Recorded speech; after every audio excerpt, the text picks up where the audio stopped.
Hello student, good morning. देखो आज आपके क्लास 10th में मैथ पढ़ा रहे हैं और आपकी तीसरी यूनिट चल रही थी। ठीक, तो तीसरी यूनिट आपको पुनः प्रारंभ से ही पढ़ाएंगे। तो उसमें पार्ट का नाम क्या है, यूनिट का नाम क्या है? दो चर वाले रैखिक समीकरण युग्म।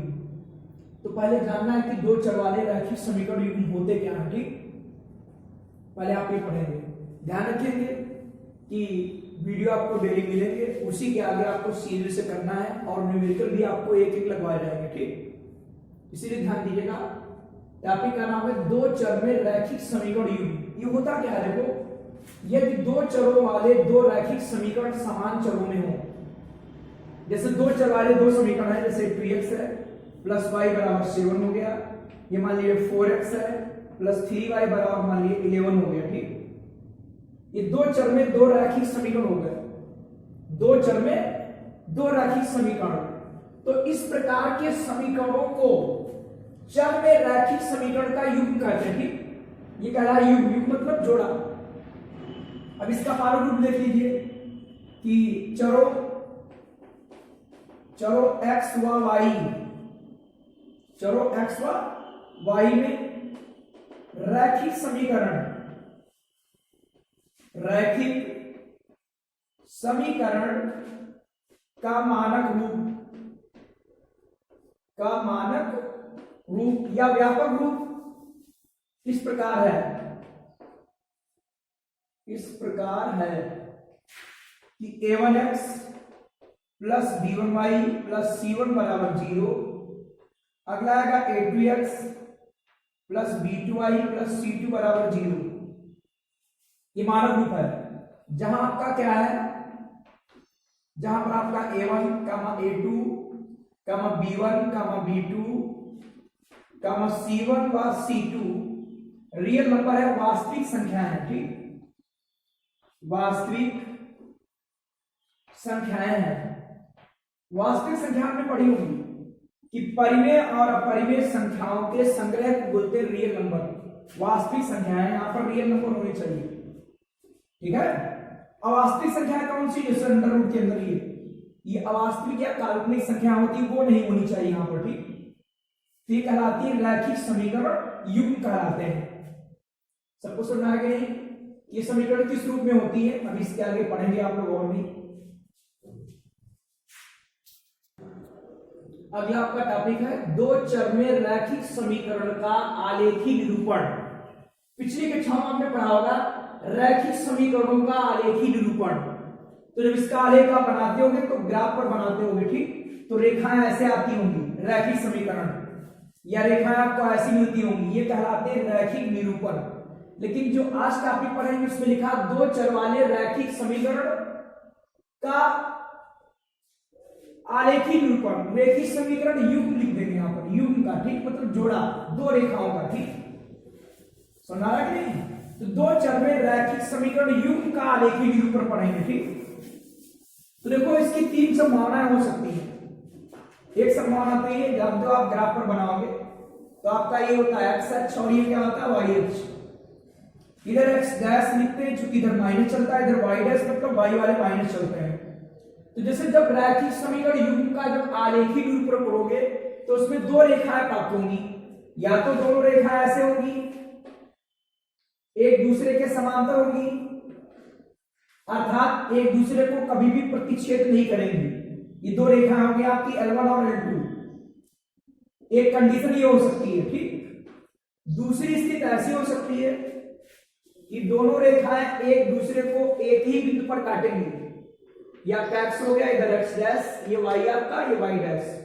ये दो रेखाएं जो होंगी, जैसे एक रेखा L1 बनाएंगे और दूसरी L2 ऐसे। ठीक, ये देखो एक बिंदु पर प्रतिच्छेद कर रही है भाई। दूसरी कंडीशन ऐसी होगी, पहली कंडीशन या तो दोनों रेखाएं समांतर होंगी या दोनों रेखाएं एक बिंदु पर प्रतिच्छेद करेंगी, और या तीसरी कंडीशन ऐसी होगी कि दोनों रेखाएं समपाती होंगी। समपाती मतलब एक ही रेखा पर हो दोनों रेखाएं। ठीक, जैसे एक रेखा ये बनी और दूसरी रेखा भी इसी को निरूपित करे, दूसरी रेखा भी इसी को निरूपित करे, तो इसे बोलते हैं समपाती। ठीक है, ये क्या होती है, ये समांतर है तो एक दूसरे को प्रतिच्छेद नहीं करेंगे, ये एक दूसरे को एक बिंदु पर प्रतिच्छेद करेंगे, ये क्या करेंगी, ये संपाती होगी अर्थात एक ही रेखा को निरूपित करेंगी। और इसी से जाने हल करना, जैसे जब ऐसी कंडीशन आती है तो रैखिक समीकरण युग्म का कोई हल नहीं है, क्योंकि हल कैसे होगा भाई, जब एक दूसरे को कहीं पर प्रतिच्छेद करेंगे नहीं तो इनका कभी हल आएगा ही नहीं। ठीक, इसमें क्या होगा, ये एक दूसरे को एक बिंदु पर प्रतिच्छेद करती है तो इनका केवल एक ही हल होगा, उसे बोलते हैं यूनिक हल, अद्वितीय हल। इसका केवल एक ही हल होगा, इसके अतिरिक्त कोई दूसरा हल नहीं होगा। जब दो समीकरणों का हल पढ़ेंगे वहां पर काम आएगा। और इसका मतलब क्या होता है कि जब दोनों रेखाएं एक दूसरे पर लेटी हो अर्थात संपाती हो, एक ही रेखा को निरूपित करें, तो ऐसी स्थिति में इन दोनों जो समीकरण युग्म माना है इसके अनेक हल होंगे। कैसे होंगे, अनेक हल, क्योंकि अनेकों जगह पर काट नहीं होंगी, ये केवल एक ही जगह पर काट रही तो इसका एक हल, ये अनेकों जगह पर काट रही तो इसके अनेक हल हो गए। और ये कहीं काटेंगे नहीं एक दूसरे को अर्थात प्रतिच्छेद करेंगे नहीं तो इनका कोई हल नहीं होगा। ठीक,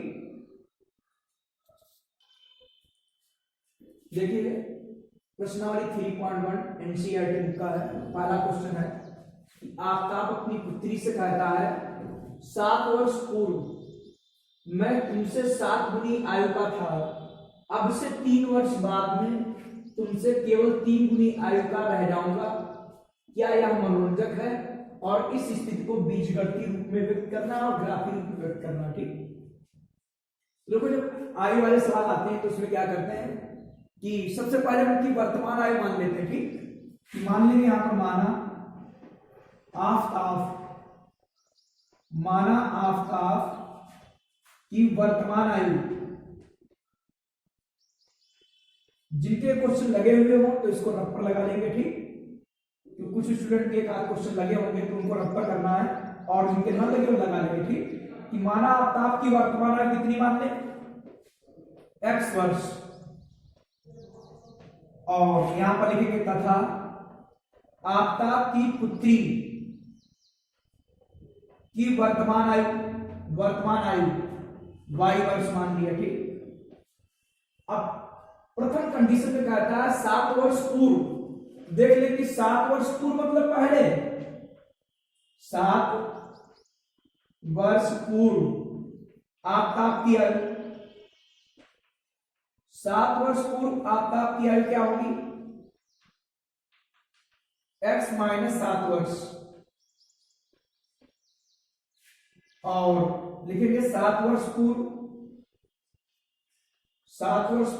आफ्ताब की पुत्री,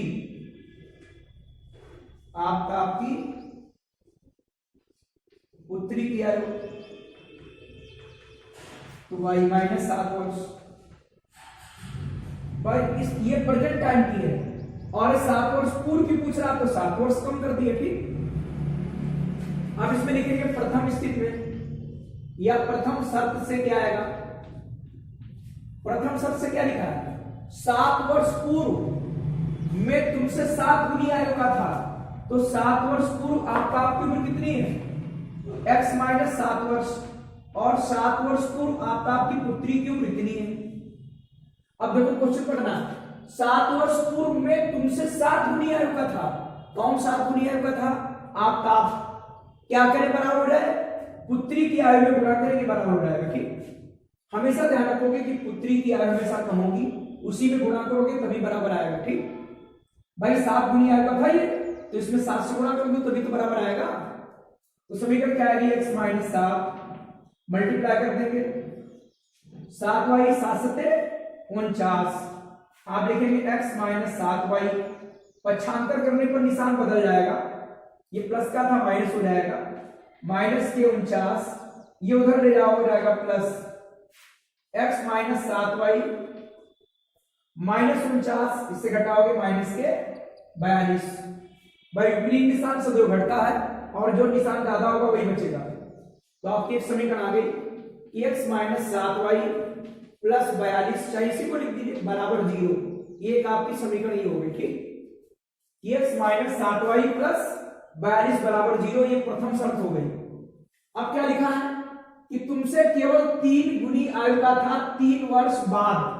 अब लिखेंगे 3 वर्ष बाद, क्या लिखेंगे कि 3 वर्ष, ये बीजगणितीय रूप है, 3 वर्ष बाद किसकी आयु, आफताब, आफताब की आयु कितनी होगी, पहले x थी वर्तमान वाली, और 3 वर्ष बाद कितनी होगी, ठीक, जैसे इस समय आपकी आयु 15 साल हो तो 3 वर्ष बाद कितनी होगी, 15 + 3 18 वर्ष, तो ये होगी कि 3 वर्ष बाद आपकी आयु कितनी हुई, x + 3 वर्ष। अब 3 वर्ष बाद लिखेंगे आफताब की पुत्री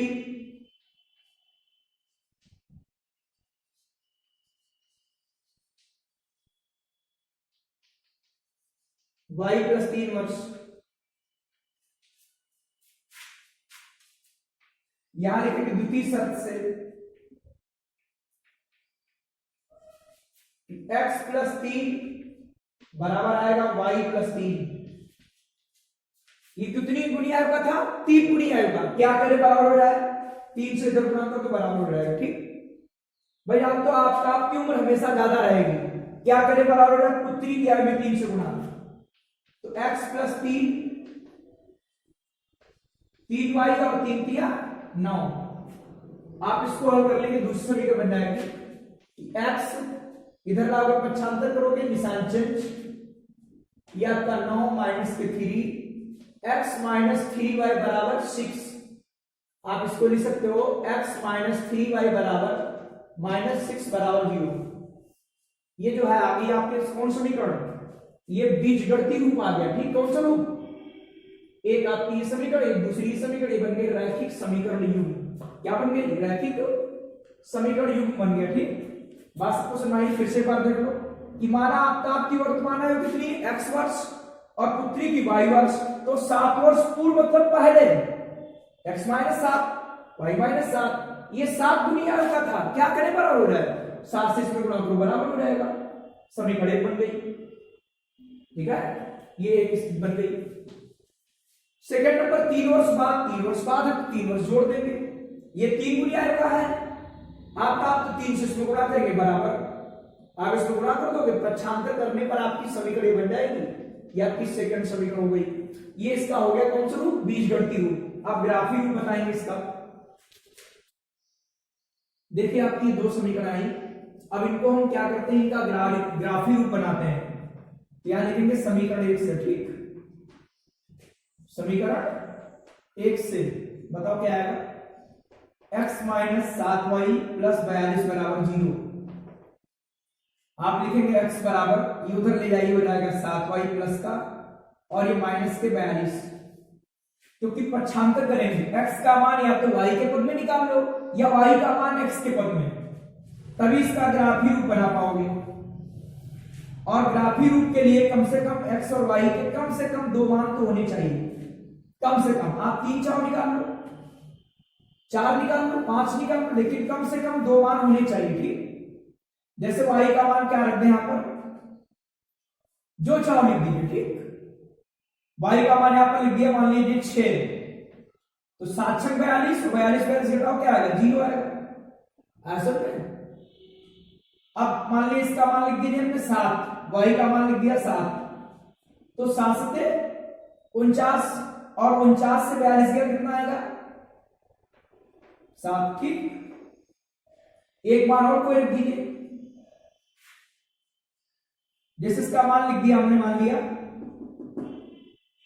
10 लिख दिया, ठीक, क्या लिख दिया, 10। ध्यान रखिएगा क्योंकि जो हम ग्राफ बनाएंगे उसमें देखना भी पड़ेगा कि उतने कॉलम हैं कि नहीं, कि मान पड़ा इसमें 200 रख दो, 400 रख दो, तो दिक्कत होती है, ठीक। ध्यान रखिए कि कैसे ग्राफ बनाते हैं कि वो कॉलम तक हम पहुंच जाते हैं कि नहीं। तो यहां पर y का मान रख दीजिए आप, यहां पर रख दीजिए 10, 10 रखने से क्या होगा, आएगा 70, और 42 से घटाओगे क्या आएगा आपका, ये आएगा 8 2 28, 28 कॉलम ऊपर होनी चाहिए, ठीक। नहीं है तो और कोई छोटा मान आप 8 रख सकते हो, या आप केवल 2 ही मान लेकर आप बना सकते हो, ठीक, जैसा आपका मन हो। और आप माइनस भी मान रख सकते हो अगर रखना चाहो। तो एक तो ये निकल आया। अब इसके लिए बनाएंगे फिर समीकरण 2, समीकरण 2 से x माइनस 3y माइनस 6 बराबर 0। आप इसको निकालोगे, x बराबर आएगा 3y और प्लस आएगा 6। इसके लिए बनाइए, कम से कम 2 मान तो होनी चाहिए x y, ठीक, कम से कम 2 मान होनी चाहिए। तो चाहे तीसरे को बिगाड़ दो, बड़ा मान है, फालतू रखना पड़ेगा। कम से कम 2 मान, अधिकतम चाहे जितने कर लो। बता यहाँ पर क्या लिखते हैं, 0। जैसे x y का मान 0 रख दे, y का मान क्या रख दे 0, तो 0 से टकराओगे, चूर चूर हो जाओगे, 0 हो जाएगा, आपका 6 ही आएगा। फिर रख दीजिए इसमें यहाँ पर मान, y का मान क्या रख दे 1, y का मान अगर 1 रख दोगे क्या आएगा, 3 और 6 9, ठीक, ज्यादा बड़े मान नहीं, तो ग्राफ में उतनी लाइनें नहीं होंगी, ठीक, फिर आपको ग्राफ मानना पड़ेगा। तो आप देखिए इनके आपके कौन से रूप, ग्राफी रूप, या आप ग्राफ लेंगे उसमें ऐसे लाइन खींच देंगे, ठीक, ये ग्राफ पर ही बनाने आपको है, और इनके पास ग्राफ ना हो तो कॉपी पर बना लेना, ठीक। ये x और ये हो गया y। ये आपका जानते हो 0 0 होता है, यहां पर एक बड़ा कॉलम होगा, 2 होंगे, 3 होंगे, 4 होंगे, ऐसे होंगे, ठीक। हम यहां लिखे दे रहे हैं x का अधिकतम मान 9 है, यहां पर 1 2 3 4 5 6 7 8 और 9। आपको लिखने का आवश्यकता नहीं, आपकी ग्राफ में ऐसे बने होते हैं। अगर ग्राफ कॉपी नहीं है तो आपकी कोई फेयर कॉपी है तो उस पर आप 1-1 सेंटीमीटर दूरी पर या आधा सेंटीमीटर दूरी पर ये बिंदु लिखने पड़ेंगे। फिर आपको ग्राफ वाली कॉपी पर लिखने का आवश्यकता है नहीं, चाहो तो लिख सकते हो उस पर भी। y का मान अधिकतम 7 है, 7 हो जाना चाहिए, 1 2 3 4 5, इसीलिए हमने बड़े वाले मान डिलीट कर दिए, ठीक। 6 और क्या 7। अब देखिए ग्राफी रूप कैसे बनेगा, इसके बिंदु देखो कौन कौन से आएंगे। बिंदु आएगा 0,6, x वाला पहले, बाद में y वाला, फिर क्या आएगा 7,7, इसके बिंदु क्या आएंगे 6,0 और क्या आएगा 9,1, ठीक, इनके बिंदु हो गए। अब रखिए इसके बिंदु 0,6, तो x बराबर 0 तो ये रहेगा, चूंकि होता 0 0, तो x बराबर आपका 0 ये है, और y बराबर क्या 6, तो y बराबर 6 आपका यहां हो गया, ये बिंदु आपका आ गया 0,6। अगला क्या 7,7, तो x बराबर क्या है 7, y बराबर क्या है 7, तो 7 आपके ये यहां पर मिल जाएगा, ठीक। इसीलिए ग्राफ काफी बनाया जाता है जिससे दिक्कत ना हो। 7 यहां पर जाएगा, ये वाला इधर 7, ये बिंदु यहां पर मिलेगा, तो हो गया 7,7। अब आप इसको ऐसे खींच देंगे, दोनों को मिला दोगे, सीधी रेखा आएगी, तभी रैखिक समीकरण है। अब अगली बार बनाएंगे क्या है 6,0, x बराबर क्या है 6, y बराबर क्या है 0, तो आपका ये बिंदु रहा क्या है 6,0। अगला क्या है 9,1, 9 आपका ये है, और y बराबर आपका 1 ही है, ठीक।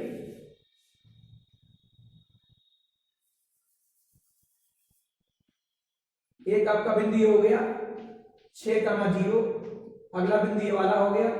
भाई x बराबर 9 है तो x बराबर 9 जाओगे, और y बराबर 1, आपको ये मिलेंगे यहां पर, ठीक। तो ये हो गया क्या 9,1, और आप इसको ऐसे मिलाएंगे, ठीक, समझ रहे भैया। इनको आप जब उधर आगे मिलाओगे तो मिल भी सकती है रेखाएं ऐसे, तो जब आप ग्राफ पर बनाओगे तभी क्लियर होगा। इसीलिए ग्राफ जरूरी होता है कि ग्राफ पर निरूपित करना, ग्राफ पर ही बनाओ। तो ये रेखा किसके लिए आई, ये आपकी आ गई x माइनस 7y प्लस 42 बराबर 0 के लिए समीकरण हो गई, ठीक। और ये वाली किसके लिए है कि x माइनस, लिख दिया करना इसके ऊपर, x माइनस 3y माइनस 6 बराबर 0 के लिए। ये हो गया आपका ग्राफी निरूपण, ठीक। ये आपकी देखो बीजगणितीय समीकरण है, और इनका ग्राफी निरूपण कैसे करेंगे, आप समीकरण 1 ले लेंगे, उससे x का मान चाहे y के पद में निकालो या y का मान x के पद में, तो पक्षांतर करने पर निशान चिन्ह होते, ठीक। अब यहां पर कम से कम 2 मान तो होने चाहिए, चाहे और भी ले सकते हो। तो जैसे y बराबर 6 रखा तो 42 आपका 0 हो गया, 7 रखा 7 7 49, 7 आ गया, ठीक। ऐसे इधर देखिए दूसरी समीकरण ले ली, उसको 75 कर दिया हमने। ऐसा है एक्स वाई के मान, यहाँ पर एक्स वाई के मान कम से कम 2 तो होने चाहिए, ये भी 2 हो गए। अब क्या करेंगे, इनको हमने जो है ग्राफ पर बना लिया, ठीक, इस पर ग्राफ पर। तो इस प्रकार आपका पहला क्वेश्चन कंप्लीट हो गया।